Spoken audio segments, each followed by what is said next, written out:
একজনে কমেন্ট করছে আমাকে, আপনি যদি নায়ক হন আমি আপনার নায়িকা হব। তুমি নায়িকা হয়ে যখন শুটিং আমার সাথে আবা, তখন তো বলবান সাকিব তোমার আমার ভালোবাসা পূর্ণ হলো না, আমাকে এক জায়গায় বিয়ে ঠিক করছে, আমার বাবা এক জায়গায় বিয়ে দিয়ে দিতে আছে।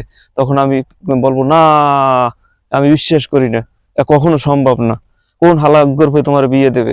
হ্যাঁ, আমি এককাল মেয়েদের গিট চুড়ি হলাম কেন ইয়ে, আমার ছাড়া তোমার কোথাও বিয়ে দিতে পারবে না। আর যদি বিয়ে দেয়ও, আমি তো আর কিছু করতাম না, আমার গায়ে তোর অতটা বল নাই, আর কিছু করতাম না। বিয়ে দিলো, তাই যদি ওই ওই ওই হালার ফলায় যদি গেল বিয়ে দেবে, ওই হালার ফলায় বুড়ো ইয়ে গেলে যখন রথ লাগবে ওই হালার ফলার, তখন তোমার আমি ছাড়াই আনলো আনবো ওইন্দে। এই তোমার এই বুস টুস দিতে দিতে তখন আমার পায়খানার ব্যাগ হয়ে যাবে, আমি আগতে যাবো।